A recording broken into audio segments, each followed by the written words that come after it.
വധഭീഷണിയുടെ പശ്ചാത്തലത്തിൽ Paschim Bangal governor CV. ആനന്ദബോസിന്റെ സുരക്ഷ ശക്തമാക്കി. വ്യാഴാഴ്ച രാത്രിയാണ് ബംഗാൾ ഗവർണർക്ക് ഭീഷണി സന്ദേശം ലഭിച്ചത്. വിവരം ആഭ്യന്തര മന്ത്രാലയത്തെ അറിയിക്കുകയും ഗവർണറുടെ സുരക്ഷ വർദ്ധിപ്പിച്ചതായും ലോക്ഭവൻ അറിയിച്ചു. എന്നാൽ ഭീഷണിക്ക് വഴങ്ങിയുള്ള നിലപാടിലാണ് ഗവർണർ.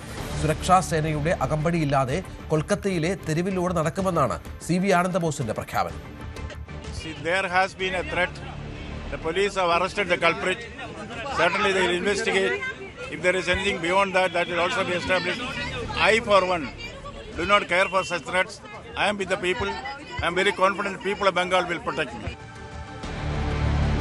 തൃണമൂൽ കോൺഗ്രസിന്റെ തെരഞ്ഞെടുപ്പ് തന്ത്ര സ്ഥാപനമായ ഐപാക്കിന്റെ ഓഫീസിലെ റെയ്ഡിനെ ചൊല്ലി കേന്ദ്രവും ബംഗാൾ സർക്കാരും തമ്മിലുള്ള പോര് കനക്കുന്നു. ഇഡിയെ രാഷ്ട്രീയമായി ഉപയോഗിക്കുന്നുവെന്ന് ആരോപിച്ച് കേന്ദ്ര ആഭ്യന്തര മന്ത്രാലയത്തിന് മുന്നിൽ പ്രതിഷേധിച്ച തൃണമൂൽ എംപിമാരെ അറസ്റ്റ് ചെയ്ത് നീക്കി. This is how they're treating us. Over here. Man, you are being taken away. Man, क्या कहेंगे? अच्छा, हाय, ईडी को लुटेरा डकैती करके हमारा इंफॉर्मेशन ले रहा है. बंगाल में हम जीतेंगे, जो भी कर ले, तो हम हरा के रखेंगे.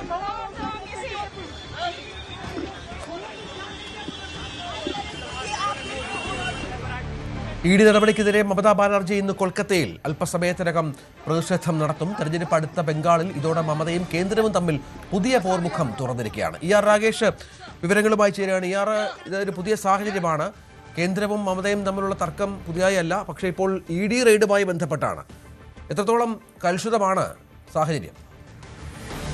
അതെ രഞ്ജിത്ത്, കലുഷിതമാണ് സാഹചര്യം. കാരണം ബംഗാളിൽ മാത്രമല്ല, ഡൽഹിയിലും പ്രതിഷേധങ്ങളും സമരങ്ങളും നടന്നുകൊണ്ടിരിക്കുകയാണ്. കാരണം ഇന്നലെ പ്രദീപ് ജെയിൻ, ഐപാക്കിന്റെ ചെയർമാനാണ് അദ്ദേഹം, ഒപ്പം തന്നെ തൃണമൂൽ കോൺഗ്രസിന്റെ തെരഞ്ഞെടുപ്പ് തന്ത്രവും ഒപ്പം അവരുടെ IT സെല്ലും കൈകാര്യം ചെയ്യുന്നത് പ്രദീപ് ജെയിനാണ്. പ്രദീപ് ജെയിനിന്റെ വീടിലും വസതിയിലും ഉൾപ്പെടെ 15 കേന്ദ്രങ്ങൾ റെയ്ഡ് നടന്നു. അതാണ് ഇപ്പോൾ ഉണ്ടായിരിക്കുന്ന കേന്ദ്രവും ബംഗാൾ സർക്കാരും തമ്മിലുള്ള പോരിലേക്ക് വഴിവെച്ചിരിക്കുന്നത്. ഇന്നലെ മമതാ ബാനർജി ഈ റെയ്ഡ് നടക്കുന്ന സമയത്ത് തന്നെ അവിടെ എത്തി, ഈ രണ്ടിടങ്ങളിലും എത്തി, വീട്ടിലും ഒപ്പം തന്നെ ഓഫീസിലും എത്തി. അതിനുശേഷം മമത പറഞ്ഞത് തെരഞ്ഞെടുപ്പുമായി ബന്ധപ്പെട്ടുകൊണ്ടുള്ള തൃണമൂൽ കോൺഗ്രസ് തന്ത്രങ്ങൾ, പിന്നെ സ്ഥാനാർത്ഥികൾ ആരായിരിക്കണം തുടങ്ങിയ രേഖകളെല്ലാം തന്നെ, നിർണായക രേഖകളൊക്കെ തന്നെ പിടിച്ചെടുത്തു ഇഡി എന്ന ആരോപണമാണ് മമത ഉന്നയിച്ചത്. ഇതിൽ പ്രതിഷേധിച്ചുകൊണ്ടാണ് ഇന്നിപ്പോഴേതായാലും കേന്ദ്ര ആഭ്യന്തര മന്ത്രാലയത്തിലേക്ക് തൃണമൂൽ കോൺഗ്രസിന്റെ MP-മാർ ഇന്ന് മാർച്ച് നടത്തിയത്. ഒപ്പം തന്നെ അമിത്ഷായുടെ വസതിക്ക് മുന്നിലും പ്രതിഷേധിച്ചു. ഡെറിക് ഒബ്രൈൻ, ഒപ്പം തന്നെ തുടങ്ങിയ എല്ലാ ശതാബ്ദി റോയ് തുടങ്ങിയ MP-മാരൊക്കെ തന്നെ ഈ പ്രതിഷേധത്തിൽ പങ്കെടുക്കുകയും ചെയ്തു. അവരെ പിന്നീട് പോലീസ് അറസ്റ്റ് ചെയ്ത് നീക്കുകയായിരുന്നു. ഈ MP-മാരെല്ലാവരും തന്നെ ഇപ്പോൾ ഉള്ളത് പാർലമെന്റ് സ്ട്രീറ്റ് പോലീസ് സ്റ്റേഷനിലാണ്.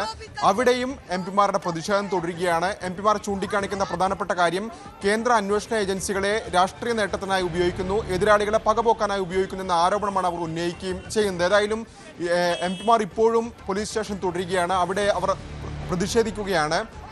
മമതാ ബാനർജിയും അല്പസമയത്തിനകം തന്നെ പ്രതിഷേധവുമായി തെരുവിലിറങ്ങുന്നുണ്ട്. അത്തരത്തിൽ ഇഡിക്കെതിരെ വലിയൊരു പ്രതിഷേധം സംഘടിപ്പിക്കുക എന്ന ലക്ഷ്യം തന്നെയാണ്, അങ്ങനെ അതിനെ രാഷ്ട്രീയ നേട്ടമായി ഉപയോഗപ്പെടുത്തുക എന്ന ലക്ഷ്യം തന്നെയാണ് ഇപ്പോൾ ഏതായാലും ഈ ഘട്ടത്തിൽ തൃണമൂൽ കോൺഗ്രസിനുള്ളത്. രഞ്ജിത്ത്, കൂടുതൽ വാർത്തകൾക്ക് News 18 Keralam YouTube channel subscribe ചെയ്യുക.